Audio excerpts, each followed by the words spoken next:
Hello students. Now today I am going to teach you the last part of the elevator. In case you have not watched the first part, do watch it before watching the second part and subscribe and click the bell icon for constant updates. Let's begin. So in the previous section we have seen that Martin was worried about the fat old lady and he complained about her to his father that she used to stare at her constantly. What are you so worried about? His father said, turning impatiently away from the television. What am I going to do with you, Martin? Honestly, now you are afraid of some poor old lady. So his father was uh, very fed up with the whimsical fears of her son. Okay, I'm not afraid. You are afraid, said his father. When are you going to grow up and act like a man? Are you going to be timid all your life? সারা জীবন কি এরকম ভীতু হয়ে থাকবি? কবে বড় হবি? Martin actually felt very depressed.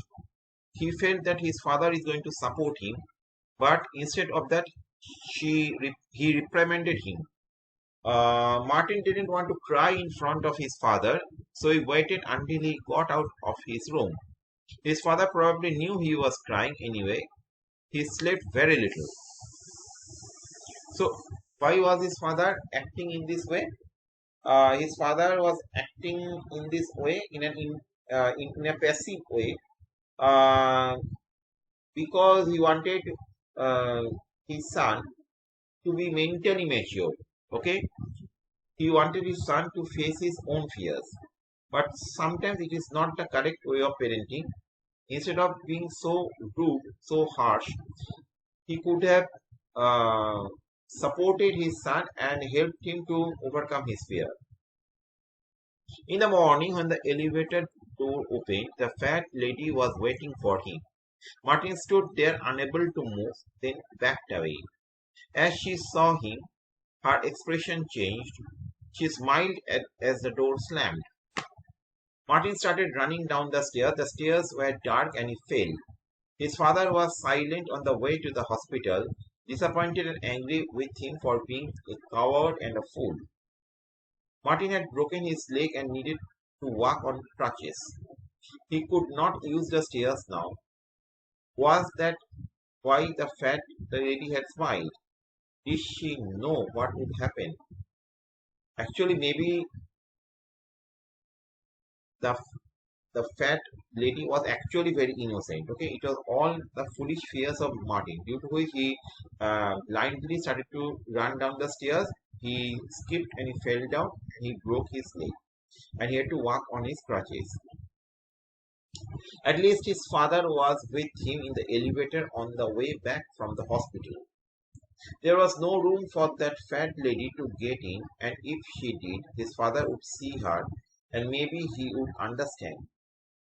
When he got home, he could stay in the apartment for a few days. The doctor said that he had to rest as much as possible. So the doctor had referred complete bed rest for Martin. Martin felt quite safe from the fat lady now. Oh, I almost forgot. His father reached out and pressed number 9.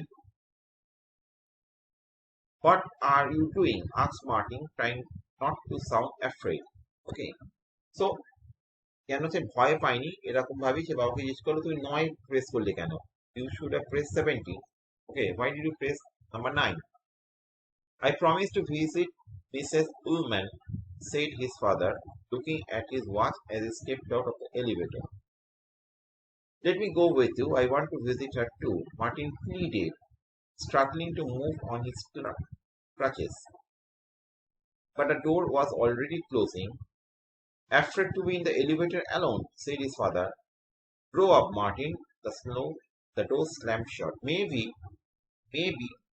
uh, there was no need for his father to meet Mrs. Ullman at that time, but actually his father wanted his son to move alone in the elevator. Okay, that's why he intentionally pressed number 9 and came out of the elevator so that for the remaining floors his son could travel alone. He wanted his son to grow up. Martin, Martin hobbled to the buttons and pressed 9, but it didn't do any good. The elevator stopped at 10, where the fat lady was waiting for him. So just see that immediately when Martin is alone, he sees the lady. Maybe it was a hallucination. It was a total hallucination. Okay. So the readers of the story are open to assumptions. Okay. Because Martin is seeing that lady whenever he is alone in the elevator. Okay. Maybe it is all his imagination. Okay. His fearful imagination. The elevator stopped at 10 where the fat lady was waiting for him.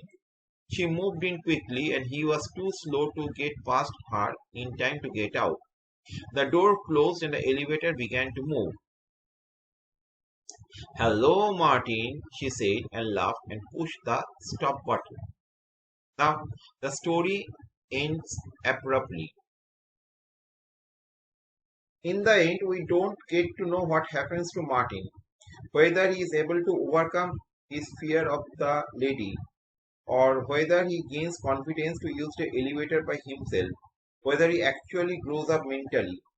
These questions are unanswered. All these questions are left to the speculation of the reader. So it's an open ending story. The plot, okay, has an open ending that startles the readers. So I hope that you have understood this story properly. This much for today. Goodbye.